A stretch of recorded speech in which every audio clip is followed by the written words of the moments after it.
இந்திய ஜனநாயக கட்சியின் மாநில மாநாடு மார்ச் 2 திருச்சி சிறுகனூரில் அணிதிரண்டு வாருங்கள். 2 லட்சம் பேருக்கு பணி ஆணைகளை வழங்கி அவர்களின் குடும்பத்திற்கு விளக்கேற்றிய பெருமை முதலமைச்சரையே சேரும் என அமைச்சர் சேகர்பாபு தெரிவித்துள்ளார். தொழிலாளர் நலன் மற்றும் திறன் மேம்பாட்டுத் துறையின் கீழ் செயல்படும் வேலைவாய்ப்பு மற்றும் பயிற்சித்துறை சார்பில் தமிழகம் முழுவதும் வேலைவாய்ப்பு முகாம்கள் நடைபெற்று வருகின்றன. அதன்படி சென்னை காமராஜர் சாலையில் உள்ள ராணி மேரி கல்லூரியில் 100வது தனியார் துறை வேலைவாய்ப்பு முகாம் நடத்தப்பட்டது. அதில் 2 லட்சமாவது பணி ஆணையை அமைச்சர்கள் சேகர்பாபு, CV கணேசன் வழங்கினர். நிகழ்ச்சியில் பேசிய சேகர்பாபு, திமுக ஆட்சியில் வேலைவாய்ப்புக்கு முன்னுரிமை அளிக்கப்படுவதாக குறிப்பிட்டார். திமுக ஆட்சி பொறுப்பேற்றது முதல் TNPSC மூலம் இதுவரை 60,000த்திற்கும் மேற்பட்டோருக்கு பணிகளை வழங்கியுள்ளதாக அவர் கூறினார். மேலும் இன்று 2 லட்சமாவது பணி ஆணையை வழங்கியதன் மூலம் 2 லட்சம் பேரின் குடும்பத்தில் விளக்கேற்றிய பெருமை முதலமைச்சரையே சேரும் என சேகர்பாபு தெரிவித்துள்ளார்.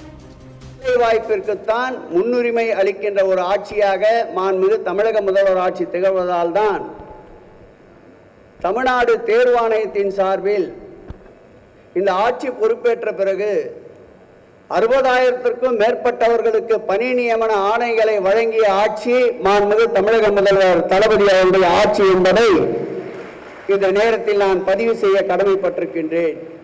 இதிலே 2 லட்சமாவது பணி நியமன ஆணையையும் வழங்குகின்ற நிகழ்ச்சி என்றால் 2 லட்சம் குடும்பங்களில் விளக்கேற்றிய பெருமை இந்த துறைக்கும் இந்த துறையுடைய அமைச்சர்களுக்கும் சாரும்.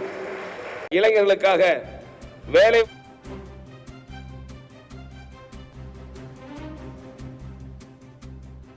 நிகழ்ச்சியில் பேசிய அமைச்சர் CV கணேசன், கலை மற்றும் அறிவியல் பாடப்பிரிவை படிப்பவர்களுக்கு வேலை கிடைப்பது கடினம் என்பதால் நான் முதல்வன் திட்டம் தொடங்கப்பட்டதாக குறிப்பிட்டார். இந்த திட்டம் மூலம் இதுவரை 18 லட்சம் பேருக்கு திறன் மேம்பாட்டு பயிற்சி அளிக்கப்பட்டுள்ளதாக அவர் கூறினார். மேலும் இந்த திட்டத்திற்கான வலைதளத்தில் மாணவர்கள் என்ன படிக்க வேண்டும், எங்கு படிக்க வேண்டும் என்ற முழு தகவல்கள் உள்ளதாக CV கணேசன் தெரிவித்துள்ளார். BA history, geography, BA Tamil, BA English,